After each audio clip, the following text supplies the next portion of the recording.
এই যে আমাদের তেল, গ্যাস, বিদ্যুৎ দিয়ে যে নৈরাজ্য আমরা দেখছি, এর কারণ কি? সরকার আসলে কি বলছে? এর সমাধান কিসে? রাশেদ হায়দার। ধন্যবাদ মাসুদ ভাই এবং দর্শক শ্রোতা মন্ডলী যারা আমাদেরকে এই মুহূর্তে শুনছেন, সকলকেই আন্তরিক অভিনন্দন।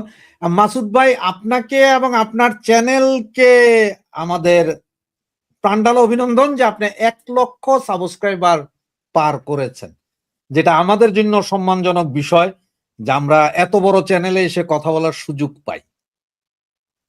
মাসুদ ভাই, তেল গ্যাস যেই সমস্যা, বিদ্যুতের সমস্যাটাকে যদি আমি একটু সাইড করে রাখি, আমি তেল গ্যাসের সমস্যাটাই আসি। এখানে দুইটা ব্যাপার আছে। ইউক্রেন রাশিয়ার যুদ্ধ, তখনও তেল গ্যাসের সমস্যা ছিল, তেলের বাজার হু করে বাড়ছিল, গ্যাসের বাজার বাড়ছিল। এরপরে হরমুজ প্রণালী নিয়ে ইরান ইসরায়েল যুদ্ধের কারণে এটা আরেক ধাপ উচ্চতায় গেছে। পৃথিবীর সবচেয়ে বৃহৎ গ্যাসের যেই উৎপাদন সেটা হচ্ছে যে আপনার হরমুজ প্রণালীর ওইখানে, যেটার 50% ইরানের হাতে আর 50% হচ্ছে ওমানের হাতে, সেটাও বন্ধ। তো সবকিছু মিলে আসলে একটা বিচ্ছিরি অবস্থানে আছে। কিন্তু এই অবস্থানটা বর্ণনা বর্তমানে যে গভর্নমেন্ট আছে আমাদের দেশে এরা না করে, এরা দোষ দিচ্ছে কাকে? সেই 2 বছর আগের অতীত আওয়ামী লীগ সরকারকে। আওয়ামী লীগ সরকার তো চলে গেছে 2 বছর আগে, এরপরের 2 বছর ঠিক ছিল। যুদ্ধ লাগছে তো মাত্র 7 মাস আগে। তাহলে এখন এই 7 মাস আগের এই প্রবলেমের জন্য যদি আপনি আওয়ামী লীগ সরকারের দোষ দেন, বা আওয়ামী লীগ সরকার থাকতে কিন্তু তেল গ্যাস বা বিদ্যুতের এত সমস্যা ছিল না, কারণ যেভাবে হোক কুইক রেন্টাল হোক, অমুক হোক তমুক হোক করে বিদ্যুতের একটা করেছিল। আর প্রতিটা গভর্নমেন্টের একটা স্ট্র্যাটেজিক রিজার্ভ থাকে যে কোনো দেশের। এটা যার সক্ষমতা আছে সে 6 মাসের রাখে, 1 বছর রাখে, 5 বছরের রাখে, বা কারো কারো হয়তো 15 দিনেরও আছে। যেন আমেরিকা, তারপরে আপনার আমাদের পার্শ্ববর্তী রাষ্ট্র ইন্ডিয়া, চায়না, এদের যা কিছু হবে এদের সবার 2 থেকে 10 বছরের সক্ষমতা আছে, তারা রাখছে তেল গ্যাস ওভাবেই রাখতে পারছে, তারা তাদের মতো রাখতে পারছে। আমাদের দেশে 6 মাস ফের একটা রিজার্ভ ছিল, 6 মাসের। এখন যেই গ্যাসটা বাংলাদেশে আসে এলএনজি, সেটা আসে কিভাবে? আপনার মাতাবাড়িতে কি বলে কক্সবাজারের ওইখানে যে ভাসমান টার্মিনাল, সেই টার্মিনালের মাধ্যমে এই গ্যাসটা আসে। গ্যাসটা আসে হচ্ছে বিদেশ থেকে 150 ডিগ্রি তাপমাত্রায় এটাকে লিকুইড পানি বানানো হয়। সেই পানিটা এলএনজি হিসেবে আসে, আসার পরে বাংলাদেশে আসার পরে এটা আবার যায় আপনার রিজার্ভারে, সেইখান থেকে তুলে আবার উচ্চ তাপমাত্রায় এটাকে আবার গ্যাস বানায় পাঠানো হয়। তো 6 মাসের স্ট্র্যাটেজি রিজার্ভ তো আগেও ছিল। সেই রিজার্ভের বা টুকটাক আইনা ইউনিসিও গভর্নমেন্ট মোটামুটি চালাইছে। ইউনিসিও গভর্নমেন্ট কিন্তু আইনা কোনো স্টক করে নাই, মানে যাহাই স্টক ছিল তাহাই খরচ করিয়াছেন, এবং যখন শর্টেজ পড়েছেন কিছু কিছু এনেছেন। তাহলে রিজার্ভ কমাইলো কারা? রিজার্ভ কমাইলো ইউনুস গভর্নমেন্ট। কিন্তু এখন বাংলাদেশের যারা আছেন তারা কইতেছেন এটা আওয়ামী লীগ। কিরে ভাই, আওয়ামী লীগের আমলে তো গ্যাসের রিজার্ভ কমায় নাই আওয়ামী লীগ, তেলের রিজার্ভও কমে নাই। তাহলে তো তখন সংকট থাকতো, তখন তো 2 দিন গ্যাস ছিল না। একবার বলা হইলো যে সব ভারতে পাচার করে দিছে। কিভাবে? ওই যে পাইপলাইন গেছে ভারতের সাথে, সেটা দিয়ে সব গ্যাস নিয়ে গেছে। এক মন্ত্রী তো বললো যে বাংলাদেশের 85% গ্যাস নাকি ভারতের দিয়ে দিছে সব এই পাইপলাইন দিয়া। তো একসময় তো বলা হইলো যে পাইপলাইন কাইটা ফেলান, ভাঙ্গিয়া ফেলান। এখন দেখা যাচ্ছে সেই পাইপলাইনে তেল আসে আমাদের, আমরা সেই তেল গাড়িতে নিয়ে ভারত বিরোধিতা করি। সরকারের কোনো নাই যে কিভাবে এটা থেকে উদ্ধার হবে, সেটা না যায় তারা কেউ কইতেছে তার প্রচুর লম্বা, যার কারণে বিদ্যুৎ যাইতে কষ্ট হইতেছে, লোডশেডিং হয়, ওই তেল আসতে পারতেছে না। কারণ হচ্ছে যে আওয়ামী লীগ সরকার তেল আসার মতো ব্যবস্থা করে নাই। সব কি আওয়ামী লীগ সরকার তোমাদের ব্যবস্থা করে দিয়া যাবে? আর তোমরা আইসা 5 বছর বললো যে আমরা ব্যাপক কিছু করেছি। এত নাটক না করে স্বীকার করেন যে ইউনুস গভর্নমেন্টের দুর্নীতি এবং নির্বুদ্ধিতার কারণে আমাদের এই জিনিস হয় নাই। আর এই মুহূর্তে যুদ্ধের কারণে পরিস্থিতি আরো খারাপ হচ্ছে, যার কারণে আমরা সামাল দিয়ে উঠতে পারতেছি না। এইটা যদি বলেন মানুষ বুঝবে। বাংলাদেশের মানুষ এত অবুঝ না। এই যে আমি, আপনি, রফিক ভাই বা অন্য যারা আমরা কথা বলি, আমরা তো মনে করি যে ধরেন আমরা যা বলি তাহাই মানুষ খাইয়াতেছে, এবং আমরা মনে হয় আম জনগণ থেকে বেশি বুঝি।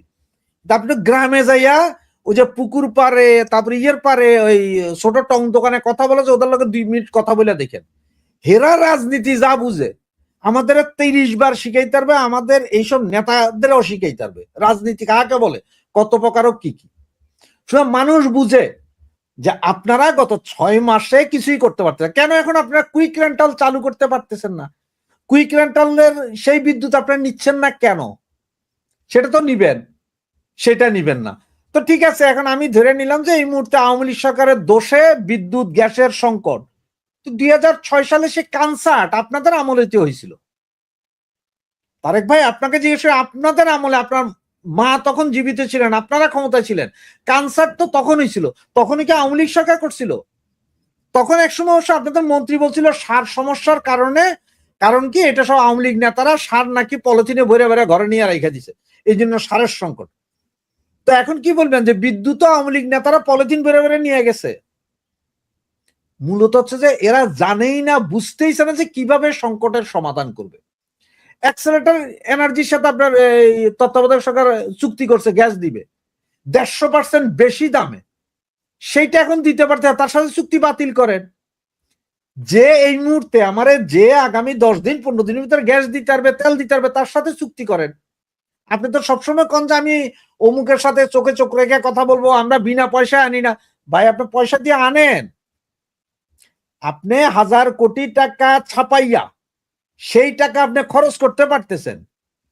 আপনি কইতেছেন যে আপনার এখন খাওয়া খরচ 100 টাকায় দুপুরের খাওয়া খরচ হয় আপনার, কিন্তু আমরা জানি যে ওই যে ঢাকা শহর, চিটাং শহর, বিভিন্ন শহরে হোটেল সালাদিয়া, হোটেল ইটালিয়ান আছে।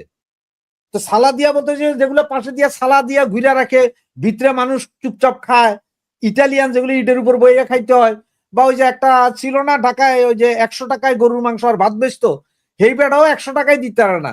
আর আপনি 100 টাকায় আপনার খানা খরচ হয়, 100 টাকা ট্রিপস দেন, এটা বলেন যে যে আমাকে ওয়েস্টিন থেকে খানা সাপ্লাই দেয় তাকে 100 টাকা ট্রিপস দিতে হয়, এইটা বলেন। 100 টাকা দিয়ে আপনি খানা খান না, আলু ভর্তা ডাইল ভাতও খাইতে পারে না মানুষ, সেখানে আপনার নাটক। তো এইসব নাটক বাদ দিয়া কিভাবে এই গ্যাস, বিদ্যুতের এবং তেলের সংকট দেশকে সমাধান করতে পারবেন সেই ব্যবস্থা করেন। সেইটা না কইরা অযথা ওই সরকারের দোষ, অতীত সরকারের দোষ। আরে জ্বালানির ব্যাপারে কথা বলার জন্য আপনার জ্বালানি মন্ত্রী আছে, সেইটা না বললে আপনার এক উপদেষ্টা আছে কষা জাহিদ, বেটা বুঝেই না কিছু, সে আইসা এখন বক্তৃতা দেয়, সে আইসা কয় অমুক সরকারের দোষে। তো সব অমুক সরকারের দোষে, তো অমুক সরকারের এতই যখন দোষ, হেরা যখন সব খেয়ে গেছে, আপনারা ক্ষমতায় বইতে কইছে কি? আপনি এখন এক কাম করেন, এই সরকারের ডাকেন যে তোরা এগুলা ভুল করছিলি, এখন তোদের হাতে ক্ষমতা দিছি, তোরা দেখা কেমনে করতে হয়, সেটা করেন দিয়ে সাহস থাকলে করতে কন, হেরা করব। আমি গতবারও আপনার এখানে বলছিলাম যে তারেকের দরকার যে শেখ হাসিনার সাথে সরাসরি একটা ফোন দিয়া কথা বলা, যে আপা কন, খালা কন, নানি কন, কইয়া যে আপনি কিভাবে গ্যাস আর বিদ্যুৎ সংকট সমাধান করছিলেন, আমার একটু বুদ্ধি দেন। আমি অন্তত 6টা মাস এই সংকট থেকে উদ্ধার হইতে আপনার বুদ্ধি চাই। আমার মনে হয় শেখ হাসিনা সরাসরি বুদ্ধি দিবে যে এইভাবে কর বাবা, দেশের মানুষের বাঁচা, মানুষের কষ্ট দিস না। এখন আপনি ওই যে অটো রিক্সার তার কাইটা দিলে জায়গা, অমুক কাইটা দেন, হাজার হাজার গার্মেন্টস বন্ধ হয়ে যাইতেছে, সার কারখানা বন্ধ হয়ে গেছে 6টা, 7টার মধ্যে 6টা বন্ধ হয়ে গেছে। তাহলে সার উৎপাদন হবে না, উৎপাদন না হলে যে সেপ্টেম্বরে সার লাগবে, এই সার কই থেকে আনবেন? সে আমেরিকা থেকে বেশি দামে কিনে আনবেন।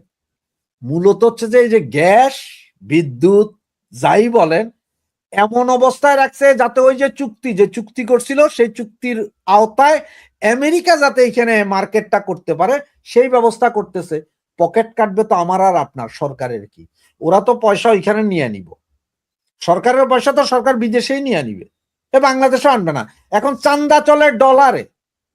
ওই যে গত 3 দিন আগে ঢাকা মেডিকেল কলেজের কোন ডিপার্টমেন্টের এক অধ্যাপকরা মাইরা চোখ মুখ উল্টে ফেলাইছে, হেরে নাকি $15,000 চান্দা দিতে কইছে। এবার দেখেন বাংলা টাকায় চান্দা নেয় না, কারণ হচ্ছে যে এই মুহূর্তে যেই টাকা ছাপাইয়া মার্কেটে আছে তার 70% জাল টাকা, আমি আপনি বুঝি না, কিন্তু ওই পোলাপাইন বুঝে, যার কারণে এরা কাছে বাবা তুই চান্দা দিবি ডলারে, ডলারে, ইউরোতে, এই কারেন্সিতে চান্দা দিবি, বাংলা টাকায় দিস না, এগুলো জাল টাকা, এগুলো চলতো না পরে ধরা খাইলে। এখন এই সব অবস্থা। সুতরাং সরকারকে সিদ্ধান্ত নিতে হবে সরকার কিভাবে চালাবে। এত বৈদ্যুতিক সংকট, গ্যাস সংকট পৃথিবীর আর কোনো দেশে নাই, যত বড় যুদ্ধই লাগবে লাগবে, এত সংকট নাই। ধন্যবাদ। রাশেদ হায়দার ভাই, এই যে বললেন বিদ্যুতের যে সংকট, অনেক কথাই তো বললেন, জনগণের ভিতরে কি প্রতিক্রিয়া? জনগণ কি বিষয়টাকে মেনে নিচ্ছে? জনগণ বিষয়টাকে মানুক চাই না মানুক, জনগণের কিছু করার নাই। প্রথম কথা, জনগণের কিছু করার নাই। জনগণ যে মানতেছে না সেটার চিত্র আপনি আজকেও দেখবেন। ময়মনসিংহ না কোথায় জানি বিদ্যুৎ বিভাগের অফিসে হামলা করছে পাবলিক, সাধারণ পাবলিক। এর আগে পল্লী বিদ্যুৎ কেন্দ্রগুলোতে হামলা করছে। আমার কথা হচ্ছে যে পাবলিক ওই পল্লী বিদ্যুৎ বা অমুক বিদ্যুৎ কেন্দ্রে হামলা করে ফয়দা নেই। তার কারণ হচ্ছে কি জানেন, হেরা কি করবে, এদের কাছে তো আইতে হবে আপনারা দিতে, সেটা তো হচ্ছে না। সরকার নিজে কিছু করতে পারতেছে। দৌড় সালাউদ্দিনের কথা মনে আছে এক সময়, বিএনপির রাশেদ হায়দার ভাই, একটা সময়ে বিদ্যুতের প্রচন্ড ক্রাইসিস ছিল বাংলাদেশে, তারপর সেটা ধীরে ধীরে সমাধান হয়েছে। তো ওই সময়ে বিদ্যুতের দাবিতে আন্দোলন করতে গিয়ে বেশ কিছু মানুষ জীবন দিতে হয়েছে, মানে জনগণের উপরে তখন সরকার গুলি করেছিল। সামনে কি এই ধরনের পরিস্থিতি তৈরি হবে আপনার কি মনে হয়? আমার মনে হচ্ছে যে এই ধরনের পরিস্থিতি আরো ভয়াবহ হবে। আপনাকে বলি, এই যে 5ই আগস্ট 2024 5ই আগস্টের পরে যেমন অকারণে বাংলাদেশ অনেক সম্পদ নষ্ট হয়েছে না, যেমন আপনার এই যে সেতু ভবন পোড়াইছিল, মেট্রো স্টেশন পোড়াইছিল, রেল পোড়াইছিল, বাস পোড়াইছিল, ঠিক এর চেয়ে খারাপ পরিস্থিতি সম্ভবত হবে। কারণ হচ্ছে মানুষ তো সেই মব কালচার শিখছে যে কি কালচার করলে কি হয়। আমার মনে হচ্ছে যে এর চেয়ে খারাপ পরিস্থিতি হবে। হয়তো কয়দিন পরে কি করবে জানেন, যে মেট্রো রেলের সব স্টেশন জ্বালাই দাও, কারণ এখানে বিদ্যুৎ খাইয়া ফেলাইতেছে। ওই যে সরকার বিদ্যুৎ দিতে পারে না ঘরে, সরকার এখন কইলো কি ইলেকট্রিক বাস নামাবে এই মাসের শেষে। পাবলিক যে ইলেকট্রিক বাস এগুলো জ্বালাই দাও, বিভিন্ন পাওয়ার হাউস জ্বালাই দিতে পারে। পাবলিক কিন্তু ওই ধরনের ফেরত, কারণ পাবলিক তো শিখছে যে কিভাবে মপ করে কোথায় কোথায় জ্বালাইতে হবে, কি কি জ্বালাইতে হবে, কি কি পোড়াই দিতে হবে, কইরা দিতে পারে। কারণ ওই যখন একজন লোক ওই দেওয়ালে পিঠ থেকে যায়, তখন হে কিন্তু আর ভাই ওই বইয়া থাকে না যে আল্লাহ ইয়া সাহায্য করবো, আবাবিল পাখি ইয়া মারবই, হে কিন্তু নিজেই মারবো। তো এই ধরনের ঘটনা হবে। দেখেন আপনি আগামী আরো 10-15 দিন আরো কত কিছু হয়ে যায়। তবে অবস্থা খুবই খারাপ, মানুষ ফুইসা রয়েছে, এত বেশি ফুসে আছে যে এখন খালি একটা যে ম্যাচের কাঠি পড়লেই সারা, বাকি আর কিছু লাগবে না। মানুষ ঘন্টা 18 ঘন্টা 19 ঘন্টা বিদ্যুৎ পায় না। মানুষ তখন চিন্তা করে কি জানেন, যে গত 15 বছর 16 বছর ফেসিস বলে যা বলুক, বিদ্যুতের সংকট ছিল না, এরকম ছিল এত না। গ্যাসের সংকট এরকম ছিল না, গ্যাস তখন দিত না, 3টা থেকে 7টা পর্যন্ত দিত না, এরপরে দিত। এখনকার অবস্থা কি?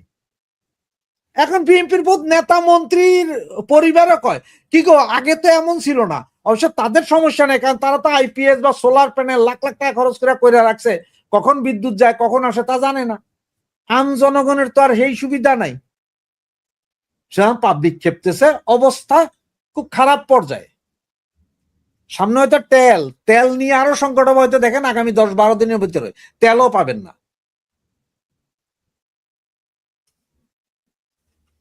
জি রাশেদ হায়দার ভাই, আমি রফিক ভাইয়ের কাছেও আসি। রফিক ভাই, রাশেদ হায়দার ভাই যেভাবে বললেন যে জনজীবন অতিষ্ঠ, তেল গ্যাস বিদ্যুতের এই মহা সংকট বাংলাদেশ, একটা সময় এর ধরনের সংকট ছিল। তেল গ্যাসের সংকট না থাকলেও বিদ্যুতের কঠিন সংকট ছিল, একটা সময় সারের সংকট ছিল। আন্দোলন করতে গিয়ে কৃষক জীবন দিয়েছে, বিদ্যুতের জন্য আন্দোলন করতে গিয়ে মানুষ জীবন দিতে হয়েছে। এখন এমন এক পরিস্থিতি বাংলাদেশে যে মানুষ খুবই ফুঁসে উঠছে। অনেকেই বলছেন সোশ্যাল মিডিয়া, আমরা বিষয়গুলোকে দেখছি যে মানুষের যে মনোভাব সেটা কিন্তু ফুটে ওঠে। আমি রফিক ভাইয়ের কাছে আসি যে রফিক ভাই, আসলে এই তেল গ্যাসের এই যে বিদ্যুতের যে সমস্যা, এই সমস্যাগুলো আসলে হঠাৎ করে কেন হচ্ছে? বিগত 7-8 বছর 10 বছরে তো আমরা এই ধরনের সমস্যা দেখিনি, এখন কেন হচ্ছে? এর জন্য সরকার বর্তমান সরকার কিন্তু আওয়ামী লীগ সরকারকে দায়ী করছে যে তারা নাকি অব্যবস্থাপনা করেছে। আপনার কি মনে হয় আসলে তখন খুব বেশি অব্যবস্থাপনা ছিল আর এখন খুব ব্যবস্থাপনা আছে? কোনটা মনে হয় রফিক ভাই সংক্ষেপে? ধন্যবাদ মাসুদ ভাই, রাশেদ ভাই, ধন্যবাদ দর্শক শ্রোতা সবাইকে শুভেচ্ছা ও স্বাগত। দেখেন, আপনি ক্ষমতায় থাকলে কিন্তু অনেক কিছু বলা যায়। ক্ষমতায় থাকলে আপনি যা বলবেন, আপনি মনে করছেন যে সব আপনি সঠিক বলতেছেন, আর জনগণ এগুলো বুকাস। ক্ষমতার চেয়ারটায় বসার পরে যারা ক্ষমতাসীন থাকে তখন দেখবেন তারা বলে যে 18 কোটি মানুষ তাদের সাথে আছে। এখন ওরা যখন পাশ করে আসে তখন দেখা গেলো আপনার 50% লোক বা 45% লোকে ভোট দিছে, কিন্তু বলে যে 18 কোটি লোক তাদের সাথে আছে, এই কথাটা বলে। এখন আমাদের সরকারের যারা বর্তমানে দায়িত্বশীল ব্যক্তি আছেন তারা বিভিন্ন সময় বিভিন্ন কথা বলে। বিদ্যুৎ মন্ত্রী এখন কথা বেশ কম বলে, কারণ ওনার নামে অনেক সমালোচনা হচ্ছে। যেহেতু এখন বলে বিদ্যুৎ মন্ত্রী ছাড়া অন্য মন্ত্রীরা বলতেছে এই গ্যাস মানে জ্বালানি নিয়ে, গ্যাস বলেন বিদ্যুৎ বলেন, গ্যাসের সাথে বিদ্যুতের সম্পর্ক। দুইটা জিনিস দেখেন এখানে, আমাদের যে বিদ্যুৎ উৎপাদন হয় তার মধ্যে 6000 মেগাওয়াটের মতো উৎপাদন হইলো আপনার গ্যাসে, আর কয়লা বিদ্যুৎ উৎপাদন হয় 6000 সামথিং এরকম বর্তমানে রানিং, আর কি ক্যাপাসিটিটা বাদ দিলাম। এখন গ্যাসের সমস্যা মানে পুরাপুরি না হলেও গ্যাসের সমস্যা আছে। সমস্যাগুলি কেন হচ্ছে দেখছেন আপনি, আমাদের সংবাদ মাধ্যমগুলিতে বারে বারে কিন্তু আসতেছে যে আপনার এলএনজি আসতেছে, এলএনজি এসে ফেরত যাচ্ছে, বিভিন্ন ধরনের ত্রুটি দেখাচ্ছে যেখানে করা যাবে না। এই যে অ্যাক্সিলেটর আছে, যে অ্যাক্সিলেটর যে কোম্পানি আমেরিকান কোম্পানি হাসের কোম্পানি, আর আপনার ওই যে সামিট গ্রুপের যে আপনার আরেকটা ইয়ে আছে গ্যাস, আপনার যেটা আপনার ইয়া হয় মানে ল্যান্ডিং সেন্টার, এই দুইটা ইয়ে আছে। দুইটা আপনার একটা তো ধরেন ওই আজিজ খানরা তো নাই দেশে, এটা আবার ইয়া চালায় অ্যাক্সিলেটরে চালায়। অ্যাক্সিলেটরে এখানে বিভিন্ন আমাদের যেহেতু ব্যাপারগুলিতে আসতেছে, বিভিন্ন জনে কথা বলতেছে, বোঝা যাচ্ছে এখানে সামথিং রং, কিছু জানি একটা কিছু হচ্ছে। আচ্ছা, এরপরে সামিট পাওয়ারে প্রথম আসলে পাত্তা দেয় নাই, কি জানি হচ্ছে একটা জিনিস, যেহেতু সামিট পাওয়ার আওয়ামী লীগের সাথে রিলেটেড ছিল, আর আওয়ামী লীগের সাথে রিলেটেড অনেকেরই আপনার পাওয়ার স্টেশনে আপনার ইয়া দিচ্ছে না, জ্বালানি দিচ্ছে না। যেমন আপনার ইয়ারে ছিল ওই ইয়াসালামের পাওয়ার স্টেশনে ছিল আছে, ওদেরকে জ্বালানি আনার জন্য আপনার ইয়া দিচ্ছে না, ব্যাংক থেকে আপনার এলসি গুলার দিচ্ছে না। গতকালকে এবারে 30,000 কোটি 3 লাখ কোটি নাকি বলো কত টাকার আপনার এলসি দিচ্ছে, হ্যাঁ এতদিন পরে দিচ্ছে দেখতে না কত 32 আমি একটা পিছনে একটা জিনিস 32,000 বলি। হ্যাঁ, এই যে দুইটা যে আপনার ইয়ে আছে, ওই যে একটা অ্যাক্সিলেটরের একটা সামিট, আওয়ামী লীগের সরকারের সময় আর একটা ইয়া কিন্তু মানে ল্যান্ডিং সেন্টারের জন্য আপনার কাজ শুরু হয়ে গেছিল, ইউনুস আইসে করছে কি এটা বন্ধ করে দিচ্ছে। আওয়ামী লীগ সরকার কিন্তু যেহেতু বিদ্যুতের এই দেশের বিদ্যুতের ব্যাপক উন্নয়ন করছিল আওয়ামী লীগ সরকার। আপনাদের মনে আছে কিনা, আমার মনে আছে 2001 থেকে 2006 ভয়াবহ আপনার বিদ্যুতের ক্রাইসিস ছিল। ওইখানে আপনার 2500 2800 2900 মেগাওয়াট বিদ্যুৎ উৎপাদন হইতো ওই সময় আপনার ইন্ডাস্ট্রিটা মাত্র হচ্ছে মানে বাংলাদেশে যে আপনার গার্মেন্টস ইন্ডাস্ট্রি, যেটা ইন্ডাস্ট্রি মানে বাংলাদেশের গার্মেন্টস ইন্ডাস্ট্রি, ওইটা যখন মানে গ্রোয়িং করতেছে, তখন এই যে বিদ্যুতের এমন ক্রাইসিস দেখা গেল, সারা দিনে 2 ঘন্টা 3 ঘন্টা বিদ্যুৎ পাইছেন। এটা কিন্তু ইতিহাস, সবাই জানে, যারা ওই সময় জন্ম হয়েছে এটা আপনারা জানেন। এটা নিয়ে অনেক সমালোচনা আছে যে সরকার ওই সময় সরকারের একটা পক্ষ খাম্বা দিয়া সারা দেশ আপনার ইয়ে করছে, কিন্তু বিদ্যুতের নামে খবর নাই, এরকম ঘটনা কিন্তু করছিল তখন, তারের নামে খবর নাই। যাক, ওইটা তো ইতিহাস। এরপর আওয়ামী লীগ সরকার আসার পরে বিদ্যুতের যে আপনার উন্নয়নটা করছে, সেটা আপনার ইন্ডাস্ট্রির ব্যবসায়ীরা কি বলছে যে আপনারা আমাদেরকে যেভাবে হোক আপনি জ্বালানি ইয়া দেন, বিদ্যুৎ দেন, গ্যাসের ব্যবস্থা করেন, আমরা করব, আমরা বেশি দামে বিদ্যুৎ গ্যাস কিনবো। তবু আমাদেরকে দেন। এটা কি আপনার ব্যবসায়ীদের ইয়াগুলি কিন্তু সাক্ষাৎকারগুলি মনে আপনি খোঁজ নিয়ে দেখেন পাবেন, ব্যবসায়ীদেরকে ওই সময় চাহিদার কারণে সরকার তড়িৎ গতিতে কিছু আপনার বিদ্যুৎ প্ল্যান্ট করলো, প্ল্যান্ট মানে ভাড়া নিল, যেটা বলে আপনার ভাড়া ভিত্তিক বিদ্যুৎ, মানে উপস্থিত ক্রাইসিস ম্যানেজমেন্টের জন্য। এরপরে ওটার পাশাপাশি সরকার অনেকগুলি বিদ্যুৎ কেন্দ্র তৈরি করলো, যেখানে সরকার এই যে আওয়ামী লীগ সরকার যাওয়ার সময় আমরা যতটুকু জানি 28,000 29,000 মেগাওয়াট বিদ্যুতের ক্যাপাসিটি রেখে গেছে, কিন্তু উৎপাদন হয়তো 16-17,000 মেগাওয়াট। এখন এই 16-17,000 মেগাওয়াটের বিদ্যুৎটাই উৎপাদনটা করতে পারতেছে না ঠিক মতো। কেন? ওই যে আপনার গ্যাসের সমস্যা, করলেন গ্যাসের সমস্যা তো শুধু না, আপনার কয়লার তো সমস্যা আছে, কয়লার প্ল্যান্ট গুলো তো বন্ধ হয়ে যাচ্ছে, বন্ধ আছে। গ্যাসের সমস্যা বলতে কয়লা আনতে পারতেছেন না কেন? এখানে অন্য কিছু কাজ করতেছে। আর এখানে আমি এখন আসি, ওই যে দুটো প্ল্যান্ট, 3টা প্ল্যান্ট, দুটো প্ল্যান্ট তো আছেই, যেটা আপনার গ্যাস ল্যান্ডিং সেন্টার যেটা, আর একটা তো ইউজ বন্ধ করে দিল, যে কারণে এই 2 বছর কিন্তু এই কাজ একটা ইয়া বানাইতে 2 বছর লাগে, আপনার 2 বছর লাগে। 2 বছর তো হয়ে গেছে গা, নতুন করে কিন্তু এইরকম আরেকটা হয়ে যেত গা, তিনটা থাকলে কিন্তু আপনার গ্যাসের জন্য কোনো সমস্যা হইতো না। এখন হলো গ্যাসও আনতে পারতেছেন। গ্যাসে যে কয়েকদিন আগে আরাম করতে একটা গ্যাস আসছে, একটা জাহাজ আসছে। এখন এক্সিলেটর কোম্পানি করতেছে কি জানেন, তারা যেহেতু এখন নিজেরা চালাচ্ছে, সামিট পাওয়ার নাই, তাদেরটা ওরা চালাইতেছে। এক্সিলেটর কোম্পানি মন মতো কাজ করতেছে। ওটা বলতেছে কি যে ওটা নাকি আপনার ত্রুটি আছে, ওই জন্য জ্বালানি আপনার করতে পারে না, সাপ্লাই দিতে পারবে না, নামাইতে পারবে না। এখন আরামকো কি এটা বোকা কোম্পানি? আরামকো বিশ্বের সেরা আপনার বড় একটা তেল কোম্পানি। তারা কি আপনার ত্রুটিযুক্ত জাহাজ দেখে তেল পাঠাইছে, এবং ওই ত্রুটিযুক্ত জাহাজ এটাতে তো আরো তেল আসছে, এবং শেষ পর্যন্ত এই আপনার গ্যাস ধরিস তেল না গ্যাস, ওই গ্যাস ফেরত গেছে। তার মানে আর সমস্যা এদিক দিয়ে আমাদের সামিট পাওয়ার বন্ধ ছিল, কি কারণে বললো যে পুড়িয়ে গেছে, আগুন লাগছে, এখন আমরা কিছু খবর পাইনি। সরকারের মুখ থেকে বলি যে আগুন লাগছে। এখন এত বড় একটা দুর্ঘটনা ঘটলে তো আমাদের তো সংবাদ মাধ্যমে আসার কথা ছিল, কোথায় আগুন টাউন লাগছে আমরা তো জানি না। পরে সঙ্গে ত্রুটি, মানে এক এক ধরনের এক এক কথা। মানে ওই যে অ্যাক্সিলেটর যারা চালাচ্ছে, অ্যাক্সিলেটরে তো 2টা চালাচ্ছে ল্যান্ডিং সেন্টার, ওরা মন মতো কাজ করতেছে। এরপরে গতকালকে এসে কি করলো, অ্যাক্সিলেটর বললো যে তারা নাকি করতে পারবো না, চালাবে না, মানে গ্যাস নাকি নাই। রফিক ভাই আপনি যেভাবে বলছেন অন্য কিছু এখানে আছে, তার মানে বিষয়টা কি এই কৃত্রিম সংকটটাকে কৃত্রিম ভাবে করা হচ্ছে অন্য কোনো উদ্দেশ্য নিয়ে? আপনার কি এমন মনে হয়?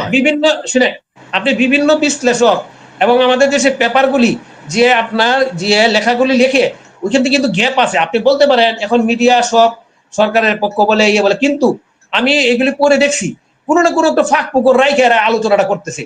মানে এখানে একটা গ্যাপ রয়ে গেছে, কোথায় যেন একটা সামথিং রং, মানে ওইখানে অ্যাক্সিলেটর একচিটিয়া ভাবে এটা করতে ক্রাইসিস করতেছে, এটা বোঝা যাচ্ছে এই ওদের কথাবার্তা। না হলে আপনার ওই যে আরামপুর ফেরত দিবে কেন? আরামপুর ফেরত দরকার না, আজকে আরো সমস্যা, আপনার হাজার হাজার আপনি ইন্ডাস্ট্রি বন্ধ হয়ে গেছে। গতকালকে শুধু একটা রিপোর্ট, 900 ফ্যাক্টরি বন্ধ, সুতা তৈরি করে কাপড় তৈরি করে যারা, 900 ফ্যাক্টরি যাব। এই কাপড় হলো গার্মেন্টস ইন্ডাস্ট্রিজ নেই, গার্মেন্টস নিয়ে কাপড় তৈরি করে, কাপড় তৈরি এক্সপোর্ট করে। আপনি দেখেন এখন এই যে 900 যদি টেক্সটাইল মিল যদি বন্ধ হয়ে থাকে, বাকি ইন্ডাস্ট্রি যেটা আপনার যারা রেডিমেড গার্মেন্টস আরএনজি যেটা বলে, তারা কি করবে? তার সময় মতো কি আপনার সাপ্লাই দিতে পারবে কাপড়? এবং আরেকটা জিনিস দেখেন আপনি, ওটা হুঁশিয়ারি শিল্প, পাবনার হুঁশিয়ারি শিল্প, 3000 হুঁশিয়ারি শিল্পের মধ্যে 2000 অলরেডি বন্ধ হয়ে গেছে, 2000। এটা গতকালকের রিপোর্ট, আপনি বাংলাদেশে আপনার মিডিয়ার রিপোর্ট, আপনার টেলিভিশন ক্যামেরার রিপোর্ট। এটা তো গ্যাস এবং এর সময় টোটাল মিলায় আপনি এমন একটা পরিস্থিতি তৈরি করছে। কিন্তু সরকার বলতেছে কি, আগের সরকারের ও যে আমাদের একজন উপদেষ্টা আছে, উনি বললো যে এই সরকারের বিদ্যুৎ আর গ্যাস নিয়ে কোনো বিন্দু মাত্র কোনো দোষ নাই, সব হলো এই আওয়ামী লীগের আমলে। মানে আওয়ামী লীগ সরকার চলে গেছে 2 বছর আগে। না, তাহলে সে বন্ধ করে আওয়ামী লীগকে দোষ দিয়ে দিতে পারেন। হ্যাঁ, চোখ বন্ধ করে ওদেরকে দোষ দিয়ে দিতে পারেন। হ্যাঁ, আপনি যদি আপনি ওই যে আরেকটা যদি স্টেশন যদি থাকতো, আপনার ল্যান্ডিং স্টেশন যদি থাকতো গ্যাসের, তাই যদি হয়ে যেত, তাহলে তার আজকে কিন্তু এই প্রবলেমটা হইতো না। আরেকটা জিনিস হচ্ছে কি, এখানে কি প্রবলেম হচ্ছে, আমি আজকে একটা রিপোর্ট দেখলাম, এই গ্যাস এবং এই যে তেল, মানে বর্তমানে আগে যে বছরগুলি যে আপনার দামে যত টাকা খরচ করে আপনার গ্যাস এবং তেল আসছে, এই পর্যন্ত হয়ে গেছে ডাবল হয়ে গেছে গা, ডাবল মানে খরচ হয়ে গেছে অলরেডি। 500 বা 550, 600 এরকম। আমি এসব রিপোর্টটা ভালো করে পড়ি নাই মানে তো। দ্বিগুণ মূল্যে এখন গ্যাস কিনতেছে এই তো সরকার, যা দ্বিগুণ টুকটাক মূল্যে, কিছু দ্বিগুণ কিনতেছে মূল্যে ওর কিনছে না কি মূল্যটা কিনছে আমার দ্বিগুণ, সেটা এক জানা দরকার কথায় নাই। বললে এটাই তো হয় নাকি? আচ্ছা, মানে দ্বিগুণ খরচ হয়ে গেছে অলরেডি। তার দ্বিগুণ যদি খরচ হয়ে যায়, আপনার ওয়ার্ল্ড মার্কেটে কি দ্বিগুণ খরচ তেল কেন এবং হবে? গ্যাসের, এটা বিষয়টা তো খরচ না তো। আমি একটা জিনিস কিনলাম, এটা কি খরচ হলো? এটা তো খরচ হয় নাই। আমি তো পণ্যটা তো পাইলাম, টাকাটা গেল, এ তো টাকা খরচ বলা যাবে না। না না, আপনি আপনি খরচ করেন, আমি কথাটা বুঝতে চেষ্টা করেন। মনে করেন আপনি আগে গড়ে গিয়ে আপনার 550 হইতো, 550, 500, $5,000 হইতো, $5,500। এখন যদি $1,000, $1,00,000 হয়ে যায়, তাহলে এটা কেমন ডাবল হয়ে গেল না? 10,000 হয়ে গেল, তাহলে ডাবল খরচ লাগতেছে। মানে কিন্তু আমাদের তো ওয়ার্ল্ড মার্কেটে গ্যাসের দাম, পত্রিকায় যে পানির নিউজ দাম তো আসছে, বাড়ে নাই। আমার রফিক ভাই, আমাদের দেশের পত্রিকায় যে নিউজ আসছে, দ্বিগুণ মূল্যে এলএনজি কেনা হচ্ছে। এ যাবৎ যা কিনছে এর মধ্যে এগুলো সব দ্বিগুণ মূল্যে কিনছে। আপনি বলছেন খরচ হয়ে গেছে, খরচ হবে কেন? না আমি শুনে, আপনি আপনার কথাটা ঠিক আছে। আমি একবার আপনি যারা, আমি আপনার কথাটাই কিন্তু আমি বিশ্লেষণ করতেছি। ওরা বলছে যে দ্বিগুণ দামে কিনছে। আমার কথা হলো একটা জিনিস, দ্বিগুণ দামে কিনলো না, যদি কম দামে কিনে থাকে, ওই দামে কিনে থাকে, তাইলে আপনার ওই যে অতিরিক্ত টাকাটা গেল কোথায়, যে কি আনলো, টাকাটা কোথায় গেল? ধরেন আপনি ওই দামে আনছেন না, ওই দ্বিগুণ দামের কথা বাদ দিলাম, আগের দামে কিছু বেশি আছে, বেশি আছে। কারণ হলো গ্যাস এবং তেল, এটা তো খুব বেশি বাড়ে নাই ভাই। এটা কি ডাবল বাড়ছে? 10% বাড়ছে, তাই না? তাহলে আপনি এত টাকা খরচ হবে, ডাবল খরচ হবে কিভাবে? অলরেডি ডাবল খরচ হয়ে গেছে, এটা হলো রিপোর্ট। আপনি গতকালকে রিপোর্ট এটা, আপনি আমার যদি রেখে দিতে পারতাম জিনিসটা, ওটা ধরতে পারতাম। এখন মনে করেন যে শুনেন, এটা হলো আপনার এদের মন গড়া, যেটা বলবে, এটা তো আমাদের শোনা, পাবলিকও শুনতেছে। তবে একটা প্রবলেম তো কি আপনার বললামই, রফিক আপনার ভাই, অ্যাক্সিলেটর। আমি একটু আবার আসবো আপনার কাছে। আমি রাশেদ হায়দার ভাইয়ের কাছে একটু আসি, আপনার আলোচনাটা নিয়েই আসি। রাশেদ হায়দার ভাই, রফিক ভাই যেভাবে বলছেন তাতে তিনি বলছেন এখানে অন্য কিছু আছে। এই অন্য কিছুটা কি? এখানে কি বিষয়টা কি খুব পরিকল্পিতভাবে কৃত্রিম সংকট দেখিয়ে কোনো একটা পক্ষকে ব্যবসা করার সুযোগ তৈরি করে দেওয়া হচ্ছে, নাকি অন্য কিছু, নাকি সততা আছে বিষয়টার মধ্যে? রাশেদ হায়দার ভাই, দেখেন, রফিক ভাই যেটা বলছে অন্য কিছু, উনি হয়তো পরিষ্কার করে বলে নাই, কিন্তু এখানে হচ্ছে যে দেখেন, পিটার ডিয়াসের কথা সকলের মনে আছে। উনি একজন অ্যাম্বাসেডর ছিলেন, অ্যাম্বাসেডর হইয়া এরপরে চাকরি গেল, উনি আবার আমেরিকায় ফেরত গেলেন। আমেরিকা থেকে এখন আবার উনি আসছেন কি হইয়া আমাদের এখানে অ্যাক্সেলারেটিং এনার্জির একজন বড় কর্মকর্তা হইয়া। উনি গত 1 বছরে মালিক $1,000,000, ব্যবসায়ী হিসেবে আসছে, ব্যবসায়ী হিসেবে, হ্যাঁ, কর্মকর্তা উনি না। গত 1 বছরে $1,000,000 মালিক উনি। একটা কথা আপনাকে স্মরণ করাই দিই, একটু মিলিয়ে নিয়েন, বাকি আর কিচ্ছু বলবো না। ডোনাল্ড ট্রাম্প এবার যখন ইলেকশন করেন, মানে এবার প্রেসিডেন্ট হওয়ার সময় যখন ইলেকশন করেন, তখন উনি তেল কোম্পানিগুলোরে বলছিলেন, তোমরা আমারে ইনভেস্ট করো, আমি তোমাদের সেই টাকা ফেরত এবং লাভের ব্যবস্থা করে দিব। মনে আছে কিনা দেখেন, গুগল সার্চ করলে পাবেন। তেল কোম্পানির ইনভেস্ট করলো। ডোনাল্ড ট্রাম্প কি করলো? পয়লা লাগাইলো যুদ্ধ লাগাইয়া এক ব্যবসা, দ্বিতীয়ত ওই যে আপনার ভেনিজুয়েলার রাষ্ট্রপতিরে তুলে নিয়ে কইলো কি যে সব তেল আমি বেচবো, এই তেল আমার।